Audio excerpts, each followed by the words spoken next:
नमस्कार। देश के सबसे धाकड़ शो देश की पाठशाला में आप सभी का बहुत स्वागत।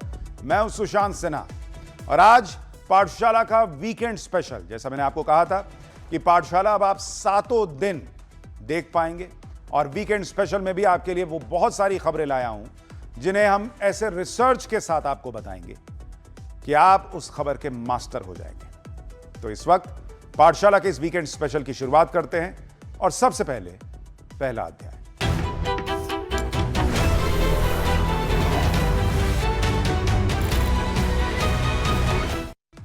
इस वक्त दुनिया में जिस तरह के हालात हैं, बहुत अफरा तफरी है। कहीं जंग, कहीं बगावत, कहीं अस्थिरता। डोनाल्ड ट्रंप ने पूरी दुनिया को उलझा के रख दिया। कब क्या हो जाए किसी को पता ही नहीं चलता, ऐसा उनका हिसाब है। दुनिया के बड़े बड़े देश एनर्जी क्राइसिस से उबरने में लगे हैं। दूसरी तरफ पाकिस्तान जैसे पड़ोसी देश के अंदर ही बगावत की आग सुलग रही है। लेकिन इसी ग्लोबल उथल पुथल के बीच पीएम मोदी भारत की रफ्तार को लगातार रॉकेट बनाए हुए हैं। प्रधानमंत्री मोदी की भारत को फ्यूचर रेडी बनाने की जो योजना चल रही है, उसमें ऐसे ऐसे काम हो रहे हैं कि आप भी सुनेंगे तो हिल जाएंगे। देखिए एक रिपोर्ट।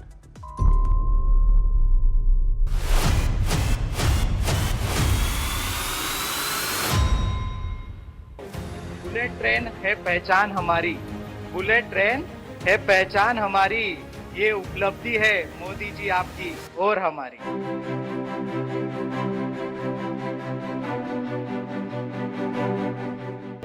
मैं मेरे देश के लिए काम कर रहा हूं। मैं देश को एक नई चीज दे रहा हूं। जिसने पहला स्पेस सैटेलाइट छोड़ा होगा उसको लगता होगा ना, और आज सैकड़ों सैटेलाइट जा रहे हैं। जिंदगी यहीं खपा देंगे, देश को कुछ देके जाएंगे। ना नाम चाहिए ना इनाम चाहिए, ना नाम चाहिए ना इनाम चाहिए, बस देश आगे बढ़े ये अरमान चाहिए।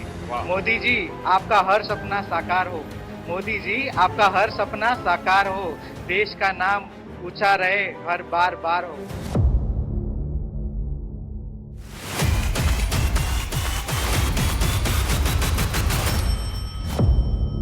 $500 किलोमीटर का सफर और 2 घंटे में मुंबई से अहमदाबाद, 760 किलोमीटर की दूरी और 2 घंटे 20 मिनट में हैदराबाद से चेन्नई, 626 किलोमीटर का सफर और 2 घंटे में हैदराबाद से बेंगलुरु।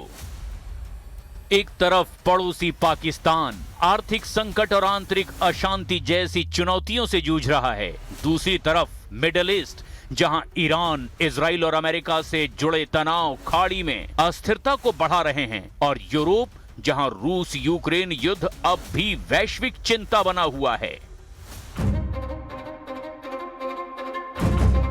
लेकिन इसी दौर में भारत में तस्वीर बेहद अलग है। अगले 50 साल के भारत की नींव रखी जा रही है।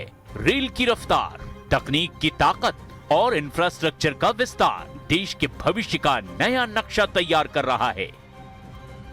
ना नाम चाहिए ना इनाम चाहिए, ना नाम चाहिए ना इनाम चाहिए, बस देश आगे बढ़े ये अरमान चाहिए। मोदी जी आपका हर सपना साकार हो, मोदी जी आपका हर सपना साकार हो, देश का नाम ऊंचा रहे हर बार बार हो। बुलेट ट्रेन है पहचान हमारी, बुलेट ट्रेन है पहचान हमारी, ये उपलब्धि है मोदी जी आपकी और हमारी। दुनिया इस वक्त जंग, भू राजनीतिक टकराव और आर्थिक अनिश्चितता के दौर से गुजर रही है। लेकिन भारत एक अलग मिशन पर निकल चुका है। ये मिशन है फ्यूचर रेडी इंडिया।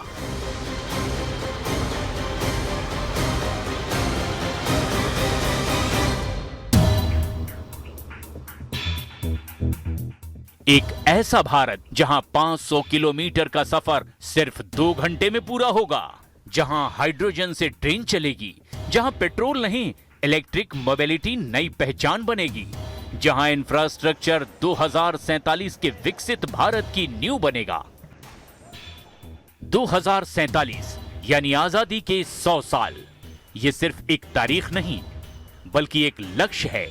उस लक्ष्य तक पहुंचने के लिए देश में सिर्फ सड़कें नहीं बन रही, भविष्य की अर्थव्यवस्था का नेटवर्क तैयार किया जा रहा है। पहला बुलेट ट्रेन कॉरिडोर मुंबई से अहमदाबाद के बीच बन रहा है। 2026-27 के बजट में 7 नए हाई स्पीड कॉरिडोर को मंजूरी मिली है। ये कॉरिडोर मुंबई, पुणे, हैदराबाद, बेंगलुरु और दिल्ली, वाराणसी समेत पूरे देश को जोड़ने वाला होगा। भारत अब अपनी खुद की बुलेट ट्रेन बना रहा है, जो ग्रीन टेक्नोलॉजी यानी पर्यावरण के मुताबिक होगा और पूरी तरह से स्वदेशी तकनीक पर आधारित है। हिंदुस्तान का हाई स्पीड ब्लूप्रिंट है तेज, ग्रीन और आत्मनिर्भर। 21वीं सदी के भारत को 21वीं सदी के ट्रांसपोर्ट सिस्टम की भी जरूरत है।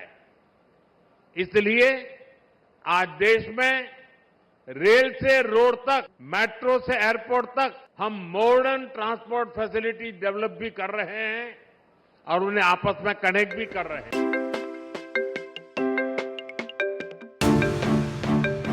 भारत की पहली बुलेट ट्रेन सिर्फ मुंबई और अहमदाबाद को जोड़ने वाली रेल लाइन नहीं है, ये एक टेक्नोलॉजी ट्रांसफॉर्मेशन है, जहां जापान की हाई स्पीड तकनीक धीरे धीरे भारत में विकसित की जा रही है और लक्ष्य ये है कि भविष्य में हाई स्पीड ट्रेन के बड़े हिस्से का निर्माण भारत में ही हो। Mumbai Ahmedabad bullet train project Bharat की पहली हाई स्पीड ट्रेन परियोजना है, जो मुंबई और अहमदाबाद को जोड़ेगी। इस रूट पर बुलेट ट्रेन 320 किलोमीटर प्रति घंटा की रफ्तार से दौड़ेगी, जो 7 से 8 घंटे का सफर सिर्फ 2 घंटे में पूरा कर लेगी। 508 किलोमीटर कॉरिडोर का 80% काम पूरा भी हो चुका है। Mumbai Ahmedabad bullet train project पर अब तेजी से काम चल रहा है। NHSRCL यानी national high speed rail corporation limited का लक्ष्य अगस्त 2027 तक इसे जनता के लिए शुरू करना है। मतलब पहले फेज में वापी, बिलीमोरा, सूरत के बीच 98 किलोमीटर लंबे हाई स्पीड कॉरिडोर का काम पूरा हो जाएगा। दिसंबर 2027 तक वापी से साबरमती तक 352 किलोमीटर हाई स्पीड कॉरिडोर बनाने का लक्ष्य है। दिसंबर 2028 तक ठाणे साबरमती तक 492 किलोमीटर और दिसंबर 2029 तक मुंबई से लास्ट स्टेशन साबरमती तक 508 किलोमीटर तक का पूरा रूट तैयार करने का लक्ष्य है। रेलवे ने दिसंबर 2029 तक इस रूट पर 30 बुलेट ट्रेनें चलाने के लिए तैयारी कर ली है। जरा तस्वीर देखिए मुंबई से अहमदाबाद के बीच देश की पहली बुलेट ट्रेन, जिसकी रफ्तार सिर्फ ट्रेन की नहीं बल्कि भारत की अर्थव्यवस्था की रफ्तार भी बढ़ाने वाली है। आने वाले समय में दिल्ली, वाराणसी, लखनऊ जैसे शहर हाई स्पीड रेल कॉरिडोर से जुड़ेंगे। हैदराबाद, बेंगलुरु, चेन्नई, देश के बड़े बड़े टेक और इंडस्ट्रियल हब अब सुपर फास्ट नेटवर्क से जुड़ने की तैयारी में। यानी एक ऐसा भारत जहां शहरों के बीच की दूरी खत्म होगी और विकास की रफ्तार कई गुना बढ़ेगी। लेकिन कहानी सिर्फ रफ्तार की नहीं है बॉस, ये टेक्नोलॉजी और सस्टेनेबिलिटी की भी है। देश की पहली हाइड्रोजन ट्रेन दिल्ली से जिंद के लिए सफल ट्रायल पूरा कर चुकी है। यह भी सिर्फ एक ट्रेन की कहानी नहीं है, बल्कि क्लीन एनर्जी की तरफ बढ़ते भारत के कदम को दिखाता है। मोदी सरकार का विजन सिर्फ एक बुलेट ट्रेन तक सीमित नहीं है। टारगेट पूरे भारत में हाई स्पीड रेल नेटवर्क तैयार करना है। पूरे भारत में हाई स्पीड रेल नेटवर्क तैयार किया जाएगा। दिल्ली से वाराणसी के बीच 958 किलोमीटर का सफर 8 घंटे से घटकर 4 घंटे का हो जाएगा। चेन्नई से बेंगलुरु के बीच की 306 किलोमीटर की दूरी 4 घंटे से घटकर महज 1 घंटा 20 मिनट ही रह जाएगी। हैदराबाद से बेंगलुरु के बीच 626 किलोमीटर का सफर 8 घंटे से घटकर सिर्फ 2 घंटे का रह जाएगा। हैदराबाद से चेन्नई के बीच 760 किलोमीटर की दूरी जो अभी 12 घंटे में पूरी होती है, ये घटकर महज 2 घंटे 20 मिनट की रह जाएगी। मुंबई से पुणे के बीच 170 किलोमीटर का सफर 3 घंटे से घटकर सिर्फ 48 मिनट में ही पूरा हो जाएगा। पुणे से हैदराबाद के बीच 671 किलोमीटर का सफर 8 घंटे की जगह सिर्फ 2 घंटे का रह जाएगा। वाराणसी से सिलीगुड़ी के बीच 750 किलोमीटर का सफर 15 घंटे से घटकर सिर्फ 3 घंटे में पूरा हो जाएगा। यानी देश के बड़े आर्थिक कॉरिडोर को हाई स्पीड रेल से जोड़ने की तैयारी। हाई स्पीड रेल सिर्फ समय नहीं बचाती, बल्कि उसके आसपास नए शहर भी बसते हैं, नई इंडस्ट्री आती है, नई नौकरियां पैदा होती है और निवेश की नई संभावनाएं खुलती है। स्वाभिमान व्यक्ति का या फिर स्वाभिमान देश का वो तभी ऊंचा रह सकता है जब वो आत्मनिर्भर हो, दूसरों पर कम से कम निर्भर हो। आज राजस्थान की इस धरती से भारत ने विकसित होने, आत्मनिर्भर होने की दिशा में एक बहुत बड़ा कदम उठाया है। लेकिन सवाल सिर्फ रफ्तार का नहीं है, सवाल है भविष्य के ईंधन का। इसीलिए भारत हाइड्रोजन टेक्नोलॉजी पर भी दांव लगा रहा है।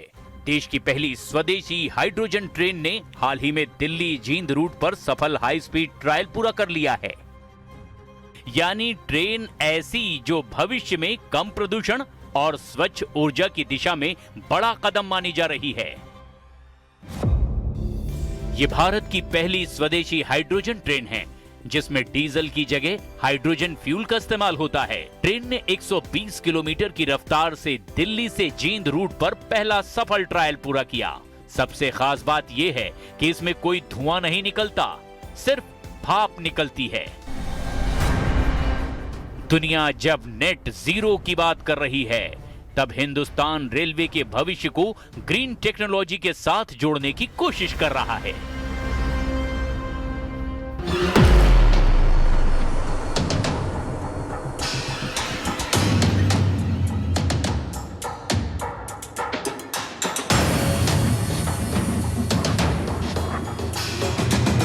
दुनिया भर में पेट्रोल और डीजल से चलने वाली गाड़ियां ग्रीन हाउस गैस यानी धरती को गर्म करने के लिए 24% जिम्मेदार हैं। मतलब आज की तारीख में डीजल और पेट्रोल पर्यावरण का सबसे बड़ा दुश्मन बन चुके हैं। डीजल गाड़ियों से ट्रांसपोर्ट पोल्यूशन का 40 से 50% तक प्रदूषण होता है। यही वजह है कि दुनिया अब क्लीन एनर्जी की तरफ बढ़ती दिखाई दे रही है और भारत ने भी इस बदलाव पर तेजी से काम करना शुरू कर दिया है। हिंद महासागर में खूबसूरत द्वीप वाले देश सेशल्स ने प्रधानमंत्री को अपने देश का सर्वोच्च सम्मान guardian of the blue horizon से नवाजा। ये सम्मान उन्हें पर्यावरण संरक्षण, जलवायु परिवर्तन से निपटने और ब्लू इकोनॉमी को बढ़ावा देने के उनके असाधारण नेतृत्व के लिए दिया गया। शहरों में प्रदूषण कम हो, इसे ध्यान में रखते हुए देश में इलेक्ट्रिक बसों का भी बहुत बड़ा नेटवर्क तैयार किया जा रहा है। मोदी सरकार का मानना है कि 21वीं सदी का भारत दुनिया की सबसे बड़ी अर्थव्यवस्थाओं में शामिल होने जा रहा है। प्रधानमंत्री मोदी जानते हैं कि अपनी अर्थव्यवस्था को रफ्तार देना है तो ऊर्जा के पुराने मॉडल से बाहर निकलना होगा।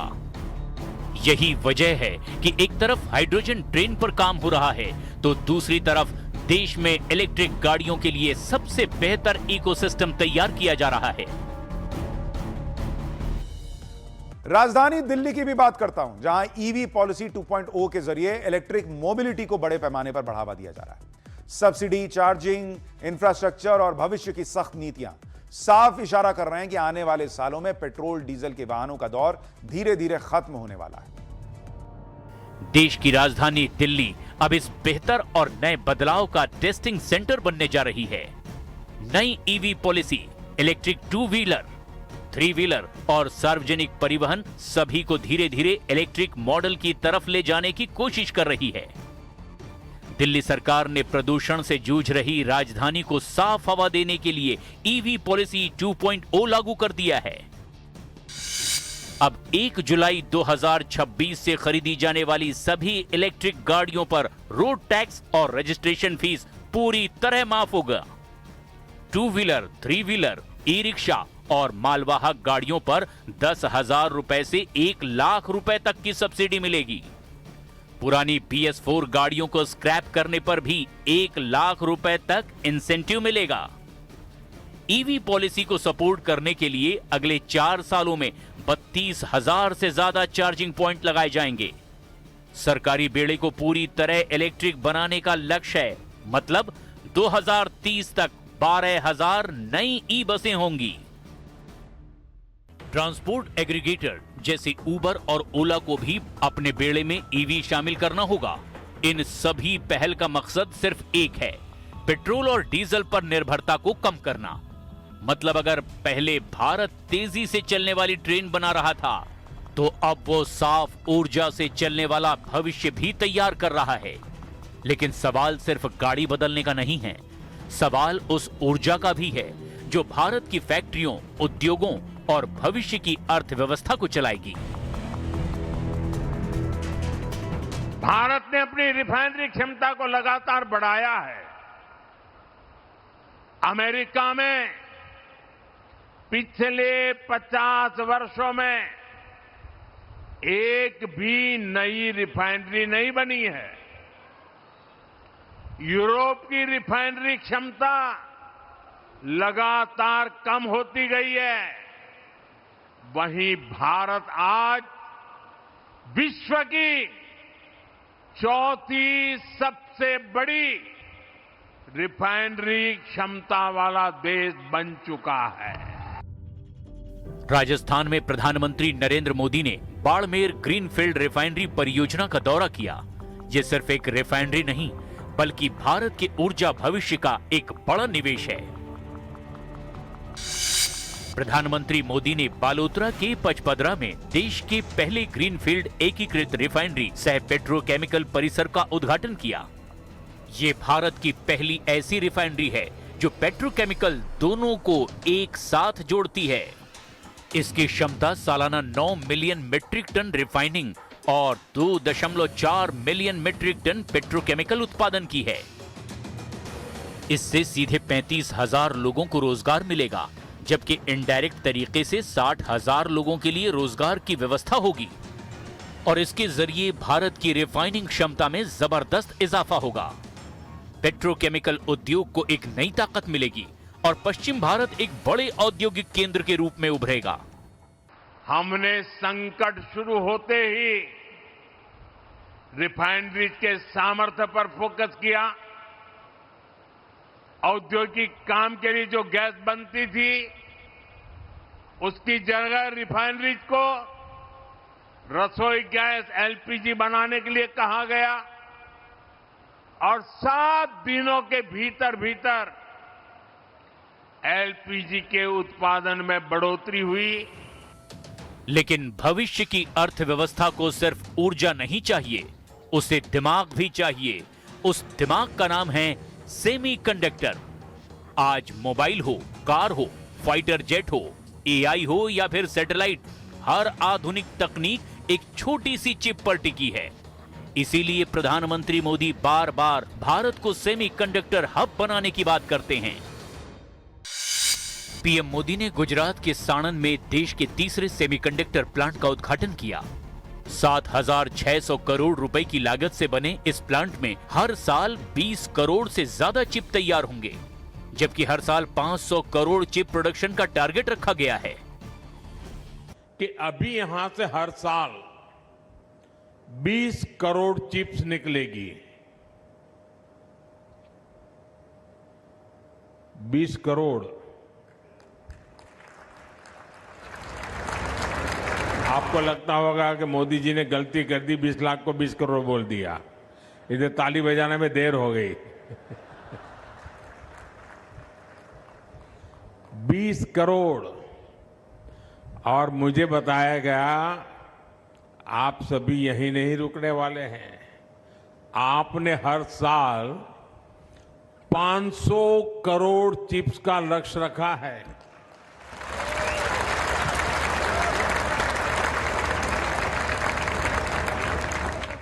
यानी हर दिन 1.5 करोड़ से ज्यादा। मेरा पक्का विश्वास है कि आप उसे बहुत जल्द हासिल करके रहेंगे।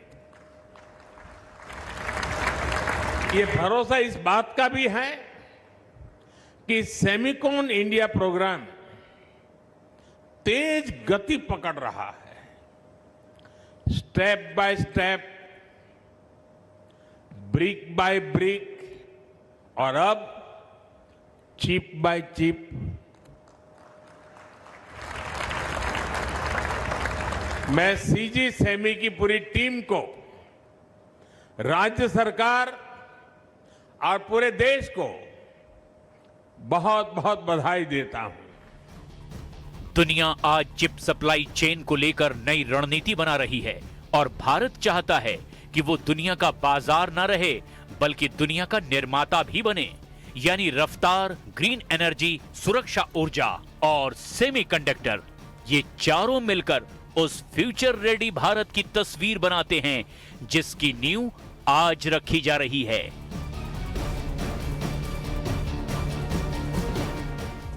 पाठशाला में अब बात राम मंदिर की। चढ़ावा चोरी के मामले ने हर तरफ हंगामा मचा रखा है। इंडी वालों की पॉलिटिक्स फुल स्पीड से चल रही है, दूसरी तरफ जांच भी फुल स्पीड से दौड़ रही है। नए नए खुलासे हो रहे हैं। चढ़ावा चोरों और उनसे जुड़े हुए पूरे नेटवर्क में हड़कंप मचा है।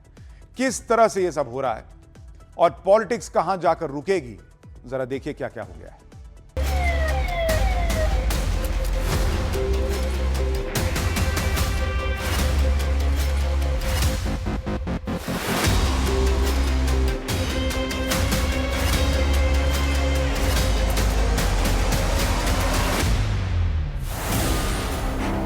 अयोध्या कांड, गर्भगृह से गबन तक।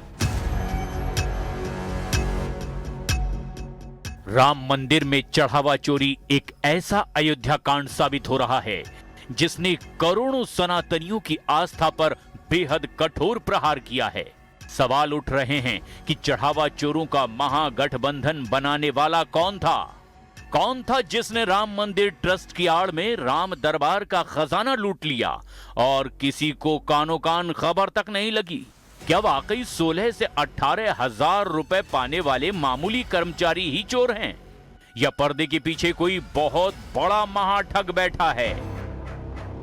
अब एक बड़ी और सख्त जांच का दायरा गर्भगृह से गबन तक पहुंच चुका है। रामद्रोहियों के पाप का घड़ा फूट चुका है। राम मंदिर में चढ़ावे की चोरी, सोने से बनी रामचरितमानस का राम मंदिर से गायब होना हैरान करने वाला है। चंपत राय और अनिल मिश्रा जैसे दिग्गज ट्रस्टियों के इस्तीफे पर 6 जुलाई को बड़ा फैसला हो सकता है। 5 साल से राम मंदिर के बही खातों का कोई ऑडिट नहीं होना लखनऊ से लेकर दिल्ली तक के सियासी गलियारों को हिलाने लगा है।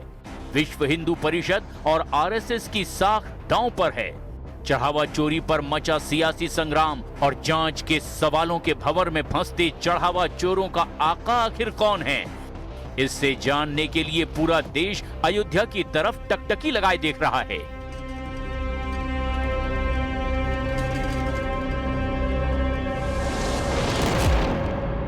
इस पूरे मामले में सबसे बड़ा और सनसनीखेज अपडेट यह है कि अब जांच का शिकंजा सीधे राम मंदिर ट्रस्ट के सबसे रसूखदार चेहरों पर कसने लगा है।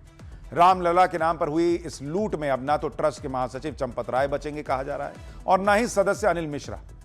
इन पर भी कोई रियायत नहीं होगी, ऐसी बातें कही जा रही। जांच के रडार पर अब सिर्फ छोटे कर्मचारी नहीं बल्कि वो बड़े नाम हैं जो अब तक खुद को सुरक्षित मानकर बैठे थे। चढ़ावा चोरी पर महागठबंधन, राम दरबार में चंपत के चेले। जिस राम मंदिर के लिए सदियों का इंतजार हुआ, जिसके एक एक पत्थर में करोड़ों सनातनियों की आस्था और पसीना छिपा है, आज उसी राम मंदिर के पवित्र खजाने पर गिद्धों की नजर पड़ चुकी है। नाम बड़े और दर्शन छोटे, अब पाप का घड़ा फूट चुका है। जरा देखिए सबसे ताजा अपडेट आखिर क्या है।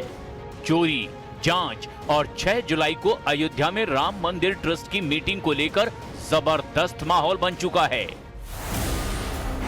6 जुलाई, चंपत राय का चैप्टर क्लोज। अब सबकी निगाहें टिकी है 6 जुलाई को दोपहर 3 बजे। कोषाध्यक्ष गोविंद देवगिरी महाराज ने इस मीटिंग को पहले ही बुला लिया है। इस मीटिंग के 3 सबसे बड़े और कड़े एजेंडे हमारे पास मौजूद हैं। पहला एजेंडा, चंपत राय और अनिल मिश्रा के इस्तीफों पर अंतिम फैसला हो सकता है। या तो उनका इस्तीफा मंजूर होगा या उन्हें नई भूमिका दी जाएगी। ये एक बड़ा सवाल है।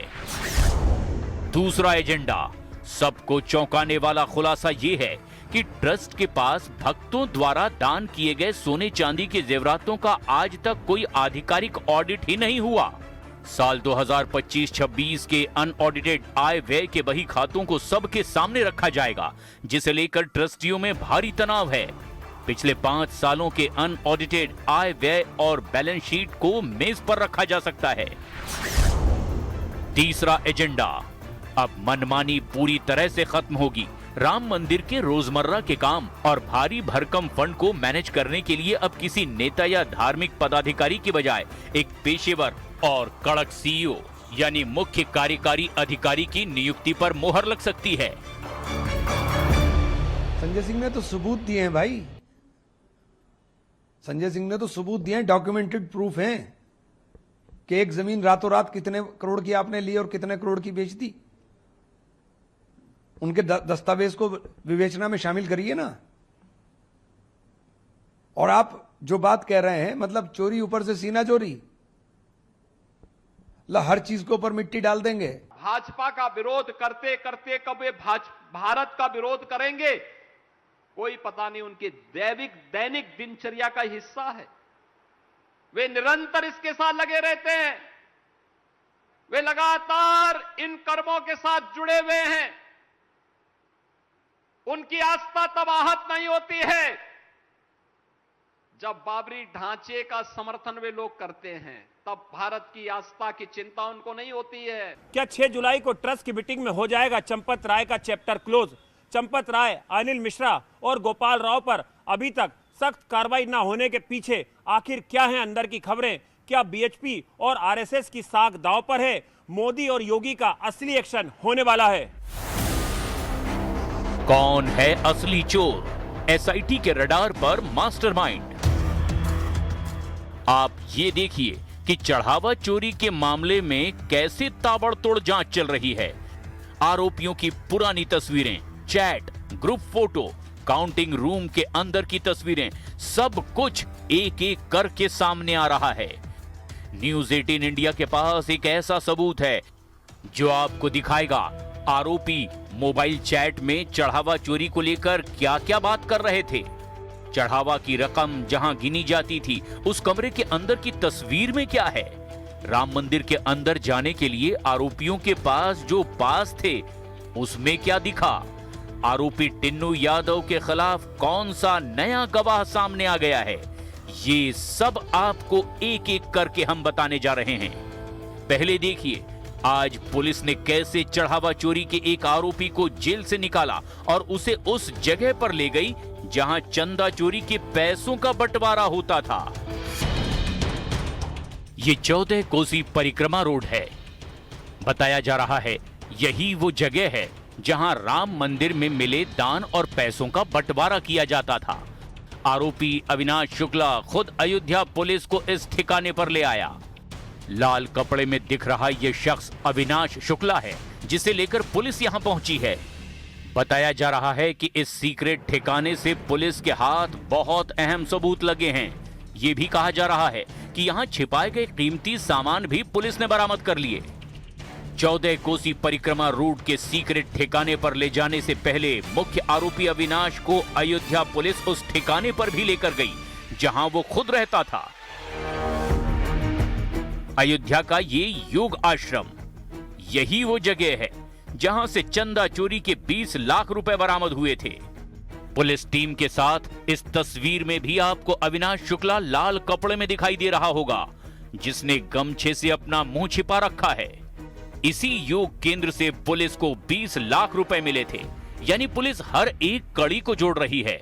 जहां पैसों का बंटवारा होता था, वहां से लेकर जहां पैसे छिपा कर रखे जाते थे, वहां तक चढ़ावा चोरी के सच को सामने लाने के लिए अब हर एक सीक्वेंस को जोड़ा जा रहा है। अयोध्या राम मंदिर चोरी मामले में आप देख सकते हैं किस तरह से जो सीओ हैं उनकी गाड़ी इस वक्त जिला कारागार अयोध्या पहुंच चुकी है और अब 5 आरोपियों से जो पूछताछ है जेल में वो करने की परमिशन जो है वो अयोध्या पुलिस को मिली थी कोर्ट के तरफ से। और उसके बाद अब जो 5 आरोपी हैं उनसे सिलसिलेवार तरीके से अंदर जो सीओ हैं आशुतोष तिवारी वो इस पूरे मामले में पूछताछ करेंगे। इससे पहले अविनाश की 13 घंटे की पुलिस कस्टडी पुलिस को मिली थी, जिसमें उसकी निशानदेही पर एक गाड़ी बरामद की गई और जांच में भी खुलासा हुआ है कि करीबन 15 लाख रुपए के और लेन देन का भी पता चला है, जिसमें उसने अपनी एक महिला मित्र को करीबन 2 लाख रुपए जो है वो ट्रांसफर किए हैं। एक महंगा मोबाइल फोन जो है वो गिफ्ट किया है, उसकी भी जांच पड़ताल की जाएगी। तो फिलहाल 5 आरोपियों से इस वक्त अब जो अयोध्या पुलिस के जो जांच अधिकारी है सीओ, वो जेल में जो चंदा चोरी के जो 5 आरोपी हैं उनसे पूछताछ करेंगे। उधर टेक्निकल टीम भी जांच पड़ताल में जुटी हुई है। आरोपियों के मोबाइल को भी खंगाला जा रहा है। मोबाइल चैट से भी कई बड़े खुलासे हुए हैं। उधर टेक्निकल टीम भी जांच पड़ताल में जुटी हुई है। आरोपियों के मोबाइल को खंगाला जा रहा है। मोबाइल चैट में भी कई बड़े खुलासे हुए। आरोपियों के मोबाइल से पुलिस को अहम सुराग मिले हैं। दावा है कि मोबाइल चैट में चोरी की रकम के बंटवारे तक का जिक्र मिला है। यानी आरोपी मोबाइल में चढ़ावा चोरी की रकम को बांटने की बात कर रहे हैं। यानी बेशरम तो ये लोग थे ही, निडर हो गए थे। चैट में बात कर रहे हैं कि कैसे बाटा बाटी करना है। यह आरोपियों के खिलाफ एक अहम सबूत बन सकता है। आरोपियों के मोबाइल से पुलिस को अहम सुराग मिले हैं। दावा है कि मोबाइल चैट में चोरी की रकम के बंटवारे का जिक्र है। यानी आरोपी मोबाइल में चढ़ावा चोरी की रकम को बांटने की बात कर रहे थे। यह आरोपियों के खिलाफ एक अहम सबूत बन सकता है। भाई बिल्कुल डर है भाई, बुलडोजर चलेगा तो अब 7 साल पुराना बना मकान हो गया है और कुछ ना कुछ तो फर्क पड़ेगा ही। तो फिर कुछ ऐसे करें कि जो है और किसी मकान को कोई क्षति ना पहुंचे। लगता है इसके अलावा और कोई ऑप्शन होना चाहिए आपके पास? अब इसके अलावा ऑप्शन हम यही निवेदन करेंगे कि इसको नीलाम करके मैक्सिमम पैसा जो भी मिले, मंदिर का पैसा मंदिर के खाते में डाल दें। हाँ, भगवान का पैसा भगवान खाते में चला जाए, ये भी एक मतलब कि उचित तरीका है। चढ़ावे की इस चोरी ने सिर्फ राम भक्तों को ही नहीं बल्कि राम मंदिर आंदोलन की रीढ़ रहे आरएसएस और बीएचपी को भी बेहद नाराज कर दिया है। संघ और बीएचपी के नेतृत्व ने इस मामले पर बेहद कड़ा और सख्त रुख अख्तियार कर लिया है। संगठन के शीर्ष सूत्रों के मुताबिक बीएचपी और संघ ने 2 टूक शब्दों में कड़ी से कड़ी कार्रवाई की मांग की है। आरएसएस का साफ कहना है कि राम मंदिर आंदोलन लाखों करोड़ों हिंदुओं के त्याग और समर्पण का प्रतीक है। इसे कुछ चंदा भ्रष्ट लोगों की लालच के कारण दागदार नहीं होने दिया जाएगा। वीएचपी ने साफ कहा है कि जो भी इस महापाप में शामिल है उन्हें जेल की सलाखों के पीछे भेजा जाएगा।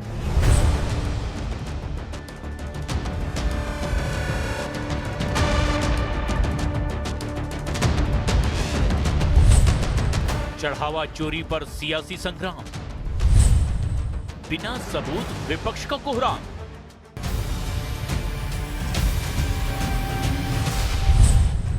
अयोध्या के गर्भगृह से शुरू हुई चढ़ावा चोरी की आंच अब दिल्ली के सियासी गलियारों तक पहुंच चुकी है। विपक्ष इस मुद्दे को सिर्फ एक मामूली चोरी नहीं बल्कि आस्था के नाम पर हुआ महाघोटाला बता रहा है। जरा देखिए विपक्षी नेता चढ़ावा चोरी पर क्या क्या आरोप लगा रहे हैं और कैसे विश्व हिंदू परिषद, आरएसएस और बीजेपी के नेता विरोधियों पर चढ़ावा चोरी के गलत दावों पर भड़क रहे हैं।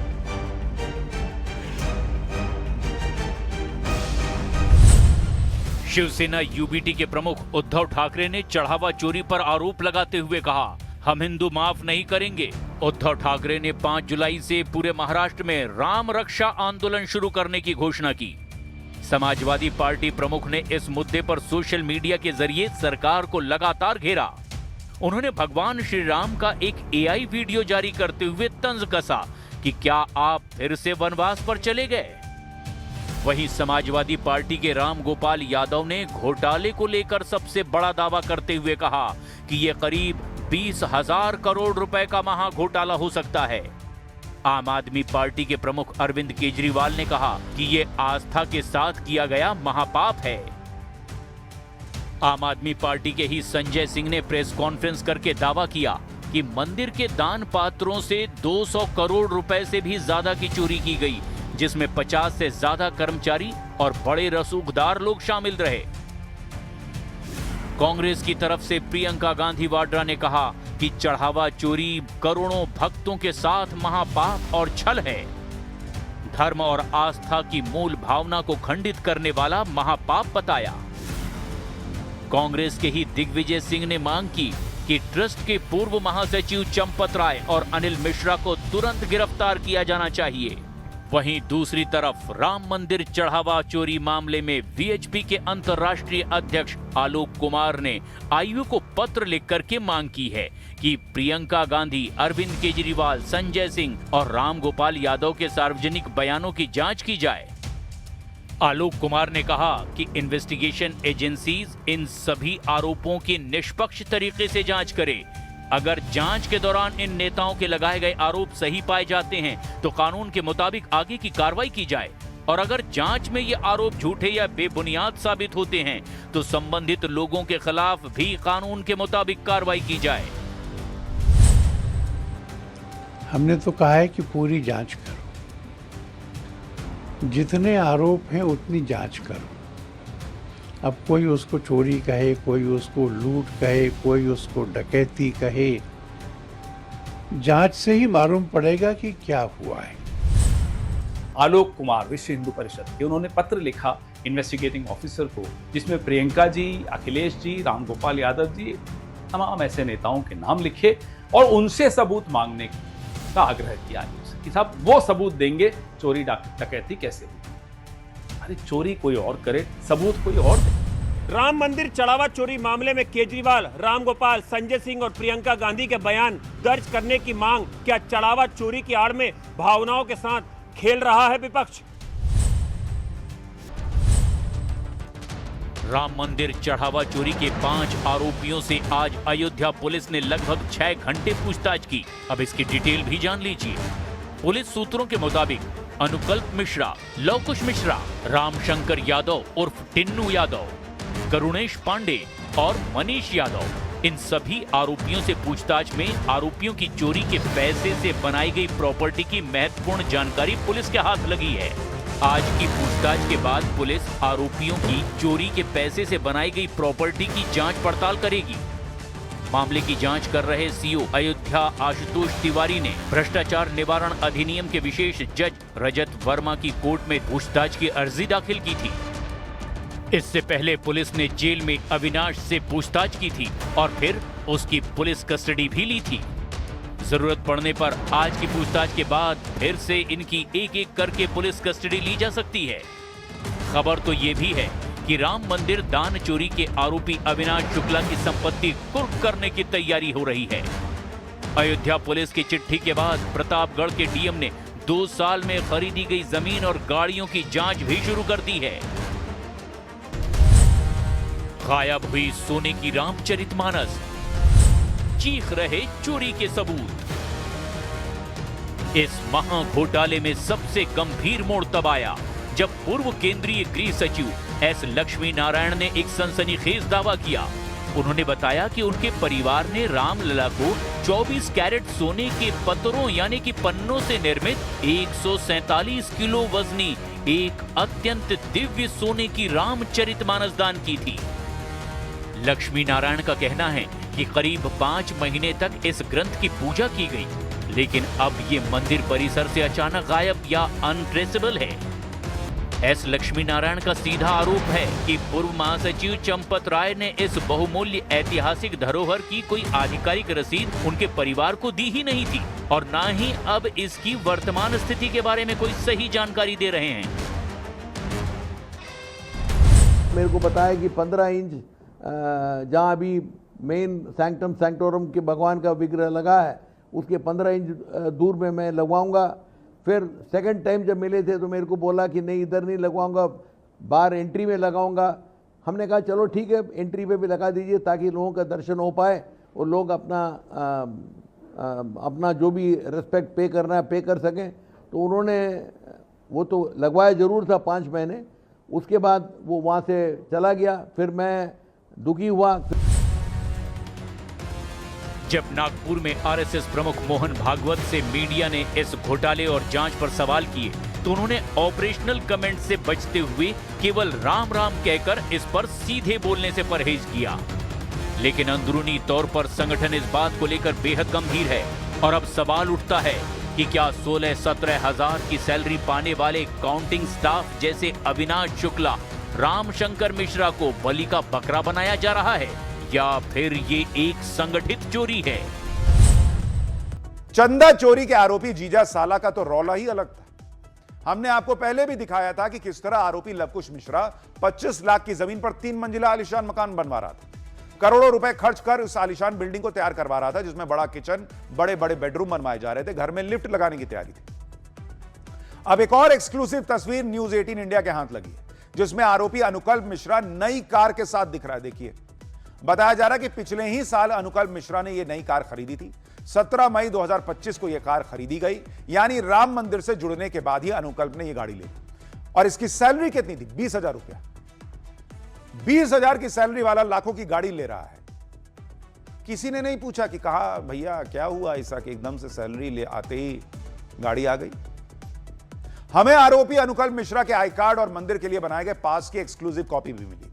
यह ट्रस्ट की तरफ से जारी किया गया आई कार्ड है। आरोपी अनुकल्प मिश्रा के लिए यह आई कार्ड खुद चंपत राय ने जारी किया था। इशू अथॉरिटी पर चंपत राय का नाम है। इसका वेरिफिकेशन बलिंदर भूषण मिश्रा ने किया था। कार्ड पर सबका नाम लिखा है, साफ तौर पर आप देखिए नाम लिखा है अनुकल्प मिश्रा और चंपत राय का सिग्नेचर भी है। और आप कह रहे हैं कि भाई कोई जिम्मेदारी नहीं होगी चंपत राय की। विपक्ष आरोप लगा रहा है कि बड़ी मछलियों को बचाया जा रहा है, जबकि बीजेपी कह रही है कि एक भी चढ़ावा चोर नहीं बचेगा, ना छोटी मछली बचेगी और ना ही बड़ी मछली। इधर राम मंदिर तीर्थ क्षेत्र ट्रस्ट के कोषाध्यक्ष गोविंद देव गिरी ने राम भक्तों के नाम एक चिट्ठी लिखी है, जिसमें उन्होंने साफ साफ लिखा कि संशय के बादल जल्द छट जाएंगे। उन्होंने कहा कि खर्चों का भुगतान बैंक के जरिए होता था। कोषाध्यक्ष बनने के लिए किसी से उन्होंने सिफारिश नहीं करवाई। साथ ही साथ उन्होंने कहा कि इस पूरे मामले में बहुत गहन जांच पड़ताल चल रही है। जांच को लेकर एसआईटी और पुलिस पर भी पूरा भरोसा है। उन्होंने कहा कि मैं अधिकृत रूप से हस्ताक्षरकर्ता इसमें नहीं हूं। चढ़ावा चोरी की घटना बहुत दुखद है। गिनती करते समय चढ़ावे की चोरी महापाप है। गोविंद देव गिरी ने कहा कि वो अपनी फ्लाइट की टिकट के लिए भी कभी पैसे नहीं लेते थे। हुंडी के चढ़ावे में मेरी कोई भूमिका नहीं है। ट्रस्ट के कोषाध्यक्ष गोविंद देव गिरी ने कहा, मैंने कभी 1 रुपया भी नहीं लिया। गोविंद देव गिरी ने कहा कि ऑडिट का पूरा हिसाब सुरक्षित रखा हुआ है। राम मंदिर जो दान पात्र में जो चोरी हुई उसको लेकर पुलिस और एसआईटी दोनों सीरियस हैं। एसआईटी ने अपनी रिपोर्ट जमा कर दी और आगे जांच जारी है एसआईटी की, और पुलिस उस रिपोर्ट के आधार पर आगे कार्रवाई कर रही है। उन्होंने 8 लोगों को अरेस्ट किया था। अब 8 लोगों से पूछताछ करने के लिए उन्होंने कोर्ट से परमिशन ले ली है और जरूरत पड़ी तो जुडिशियल कस्टडी भी लेगी। परंतु एक बात बड़ी स्पष्ट है योगी जी सरकार की तरफ से, वो बेशक कोई ट्रस्टी हो, अधिकारी हो, चाहे वो कर्मचारी हो, जो भी दोषी है उसके खिलाफ एक्शन होगा। चढ़ावा चोरी पर आगे किस तरह से बड़ी कार्रवाई हो सकती है, इसकी झलक 6 जुलाई को होने वाली राम मंदिर ट्रस्ट की बैठक में ही दिखाई देगी। फिलहाल केंद्र सरकार और यूपी की सरकार इस मामले पर बेहद गंभीर फैसले लेने जा रही है। देवों के देव महादेव जिनके नाम अनेक हैं अब उनका अध्याय, स्वरूप अनेक हैं अब उनका अध्याय। कहीं शिव अग्नि के रूप में पूजे जाते हैं, कहीं पत्थर के रूप में, कहीं बर्फ के रूप में। लेकिन क्या आपको पता है कि भगवान शिव के 2 ऐसे धाम हैं जो हजारों किलोमीटर दूर हैं, लेकिन दोनों एक साथ चर्चा में आ गए हैं। एक तरफ अमरनाथ के बाबा बर्फानी, दूसरी तरफ त्र्यंबकेश्वर के ज्योतिर्लिंग। भगवान शिव के 2 धाम, एक उत्तर भारत के हिम शिखर पर, दूसरा दक्षिण पश्चिम भारत में। अमरनाथ की गुफा में बाबा का बर्फ से शिवलिंग बनता है। दूसरी जगह ऐसा ज्योतिर्लिंग है जहां एक नहीं 3 दिव्य स्वरूपों के दर्शन होते हैं।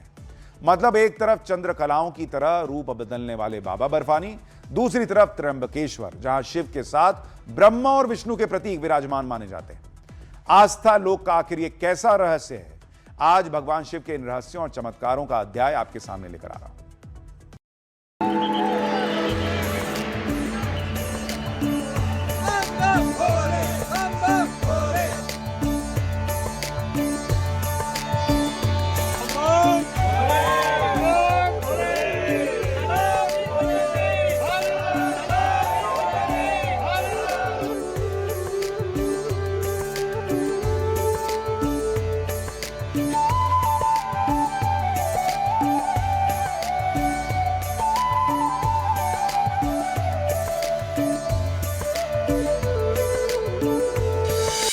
एक शिव 2 धाम, अनगिनत रहस्य।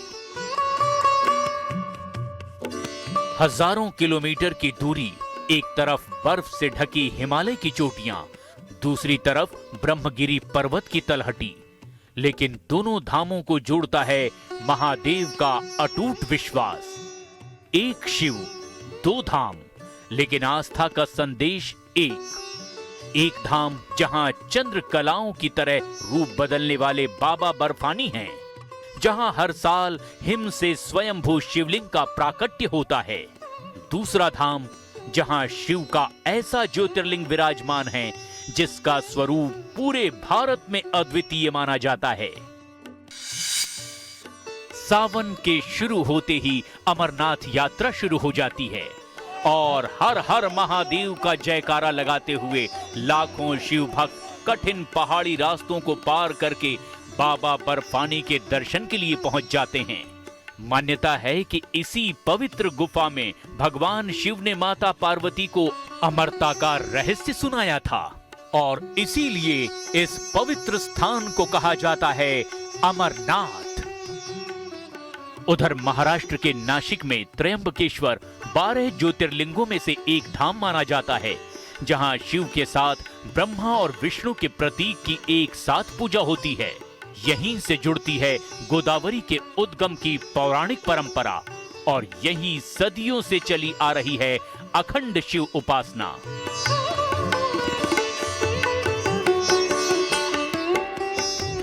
देखिए, सवाल यह है कि अमरनाथ में बाबा बर्फानी का शिवलिंग हर साल बनता कैसे? वैज्ञानिक मानते हैं गुफा के भीतर टपकने वाला पानी बेहद कम तापमान में जम जाता है, जिस पर धीरे धीरे बर्फ की परत चढ़ने लगती है और हिम शिवलिंग का आकार बनता है। लेकिन आस्थावानों की मान्यताएं तो कुछ और ही हैं।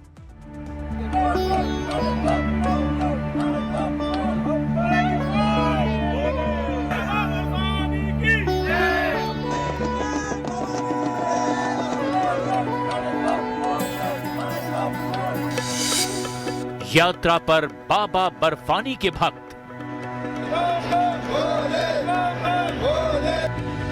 3 जुलाई से 28 अगस्त तक 57 दिनों की अमरनाथ यात्रा शुरू हो चुकी है। भोले के भक्त मस्ती में हैं। पूरा हिमालय क्षेत्र बम बम भोले और हर हर महादेव के जयकारों से गूंज रहा है। पूरा माहौल शिवमय हो चुका है।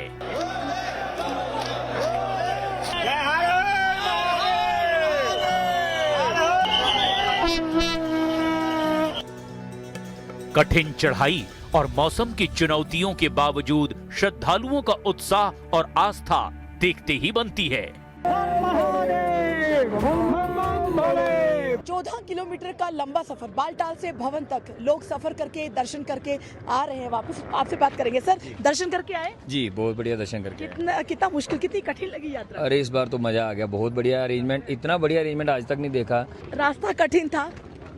इतना ज्यादा नहीं, आगे महादेव थे। आगे महादेव थे। भक्ति में शक्ति है। यात्रा बहुत अच्छी रही, आगे से बहुत ज्यादा सुविधाएं बढ़ गई हैं, रास्ते बड़े अच्छे हो गए हैं, भगवान भोले शंकर जी ने बड़े अच्छे दर्शन दिए हैं। पहली बार आया हूं, लेकिन मैनेजमेंट व्यवस्था देखकर काफी अच्छा लग रहा है। बहुत ही बढ़िया व्यवस्था है। भारतीय वीर जवानों की निगरानी में यात्रा कराई जा रही है। अच्छा जी, बहुत बढ़िया मैनेजमेंट है। पहली बार आए? पहली बार ही आए जी। पहली बार आए। बाबा के दर्शन के लिए बहुत उत्साहित है। कड़ी सुरक्षा के बीच यहाँ पर यात्रियों को भेजा जा रहा है। उनकी रजिस्ट्रेशन कार्ड यहाँ पर उसकी जांच की जा रही है और जिसके पास RFI कार्ड नहीं होगा तो तुरंत उसको लाइन से बाहर निकाला जा रहा है। शिव की महिमा और भगवान भोले पर अटूट विश्वास की एक तस्वीर ये भी देखिए। अलीगढ़ के पवन दिव्यांग हैं, लेकिन दिव्यांगता पर भोले की भक्ति भारी पड़ी है। वॉकिंग स्टिक के सहारे ही पवन पहाड़ों के मुश्किल और पथरीले रास्तों पर पूरे जोश के साथ बाबा बर्फानी के दर्शन के लिए निकल पड़े हैं।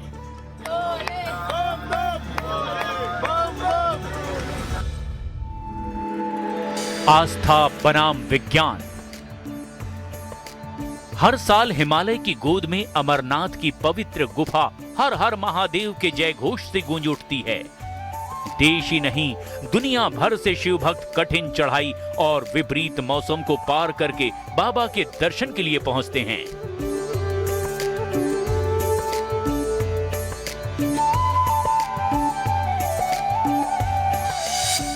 अमरनाथ की यात्रा, ऊंचाई करीब 12,700 फीट, प्राकृतिक हिम शिवलिंग, करोड़ों शिव भक्तों की आस्था।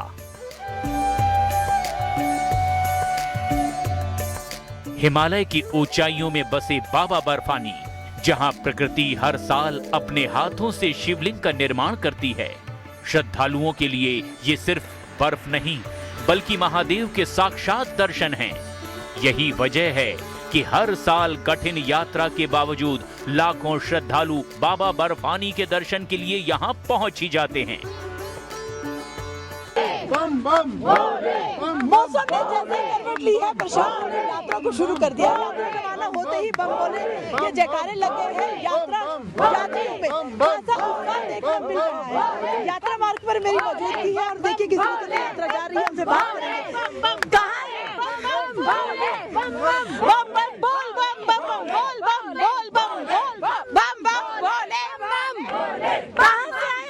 इंदौर, मध्य प्रदेश। इंदौर से आए। मौसम खराब था, अब सुधार आया है। लंबा इंतजार हुआ है, अब इंतजार खत्म हुआ है। कैसा लग रहा है? बहुत अच्छा लग रहा है। बाबा की मेहरबानी है और हम वो उम्मीद है कि हम सभी के बहुत अच्छे दर्शन होंगे। जी, क्या कहेंगे सर? इंदौर से आए। हम लोग तो यही चाहेंगे, भोलेनाथ हमारे तो ठीक, जितने भी भोले के यात्री आ रहे हैं यहाँ दर्शन करने, उनके सबके अच्छे दर्शन हो और सबकी यात्रा सफल हो, मंगलमय हो। सर मेरे एक सवाल है, ये खास ये जो टोपी एक जैसी पहनी हो, क्या खासियत है? हमारे इंदौर की यूनिफॉर्म है। इंदौर की पहचान है हमारी। हमारे दुपट्टे और पगड़ी की पहचान है इंदौर शहर की। हर साल 250 यात्री यहाँ पर दर्शन करने के लिए आते हैं। आप सबका सहयोग, प्रशासन का सहयोग, उसके लिए कोटि कोटि धन्यवाद। ऐसे में सवाल ये है कि अमरनाथ की यात्रा इन श्रद्धालुओं के लिए आखिर क्यों है खास? चुनौतियों पर क्यों भारी पड़ता है भक्तों का भरोसा? कठिनाइयों के बावजूद श्रद्धालु अमरनाथ यात्रा पर आखिर क्यों निकलते हैं? ये है कथा अमृतत्व की। मान्यता है कि इसी गुफा में भगवान शिव ने माता पार्वती को अमृतत्व का रहस्य सुनाया था, इसीलिए इसे अमरनाथ कहा गया। कहते हैं उस समय शिव ने अपने सभी साथियों को अलग अलग स्थानों पर छोड़ दिया था ताकि इस रहस्य का कोई और साक्षी न बन सके। इसीलिए अमरनाथ यात्रा सिर्फ एक तीर्थ यात्रा नहीं बल्कि शिव के सबसे गूढ़ अध्याय तक पहुंचने की यात्रा मानी जाती है। आज भी श्रद्धालु मानते हैं कि बाबा बर्फानी का दर्शन केवल यात्रा नहीं है बल्कि जीवन का एक आध्यात्मिक अनुभव है। आस्था बनाम विज्ञान। अमरनाथ की पवित्र गुफा में बनने वाले हिम शिवलिंग को लेकर विज्ञान और आस्था दोनों की अपनी अपनी व्याख्या है। वैज्ञानिकों के मुताबिक गुफा की छत से रिसने वाली पानी की बूंदें शून्य से नीचे तापमान में जम जाती हैं। धीरे धीरे बर्फ की परतें चढ़ती चली जाती है और हिम शिवलिंग का स्वरूप बन जाता है। मौसम बदलने के साथ इसका आकार भी बदलता रहता है, लेकिन करोड़ों श्रद्धालुओं के लिए यह सिर्फ प्राकृतिक प्रक्रिया नहीं, महादेव की दिव्य उपस्थिति का प्रतीक है। अमरनाथ यात्रा धूमधाम से चल रही है। बाबा बर्फानी के भक्तों का उत्साह देखते बनता है। दूसरी तरफ नासिक में त्र्यंबकेश्वर ज्योतिर्लिंग मंदिर परिसर के अमृत कुंड की सफाई के दौरान सदियों से छिपा एक शिवलिंग अब दुनिया के सामने आ गया। क्या यह सिर्फ संयोग है या शिव की परंपरा की कोई ऐसी कथा जो सदियों से हमारी आंखों के सामने होते हुए भी छिपी रही? पाठशाला के इस अध्याय में बाबा बर्फानी, त्र्यंबकेश्वर और अमृत कुंड के नीचे मिले रहस्य की सभी परतें खोलने जा रहे हैं। देखिए। महाराष्ट्र के नासिक में स्थित त्र्यंबकेश्वर मंदिर की आध्यात्मिक यात्रा भी अद्भुत है।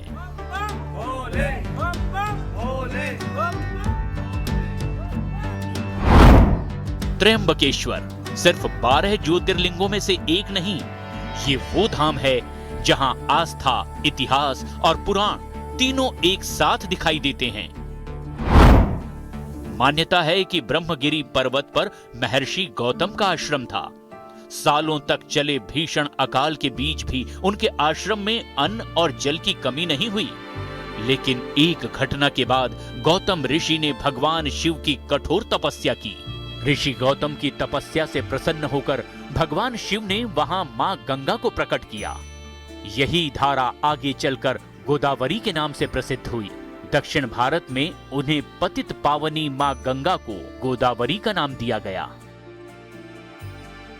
मतलब ये तीर्थ गोदावरी नदी के उद्गम से भी जुड़ा है। यही कारण है कि त्र्यंबकेश्वर केवल शिव का धाम नहीं, बल्कि गोदावरी की आध्यात्मिक यात्रा का भी प्रारंभ माना जाता है। और इसकी एक और विशेषता इसे बाकी ज्योतिर्लिंगों से बिल्कुल अलग बनाती है। त्र्यंबकेश्वर के गर्भगृह में स्थित ज्योतिर्लिंग सामान्य शिवलिंग की तरह नहीं दिखता। परंपरा के अनुसार यहां एक ही आधार में 3 सूक्ष्म प्रतीक मौजूद हैं, जो ब्रह्मा, विष्णु और महेश का प्रतिनिधित्व करते हैं। यहां त्रिदेवों का साक्षात वास माना जाता है। इसी कारण इसका नाम पड़ा त्र्यंबकेश्वर।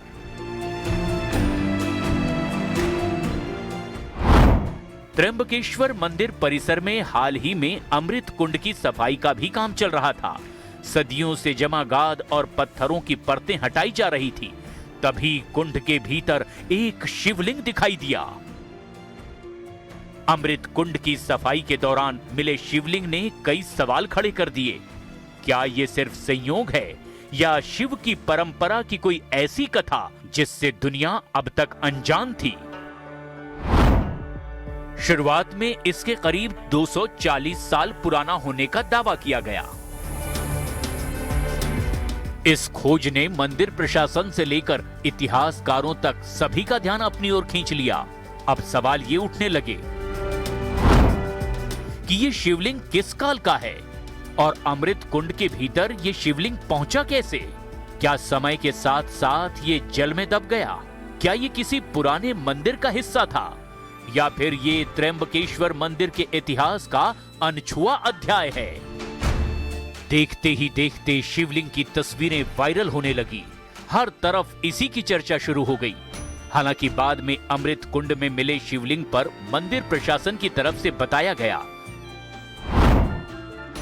कि त्र्यंबकेश्वर मंदिर परिसर में मिला शिवलिंग प्राचीन नहीं है। 2013 में अमृत कुंड की सफाई के दौरान भी यही शिवलिंग मिला था, जिसे किसी अज्ञात व्यक्ति ने वहां विसर्जित कर दिया था।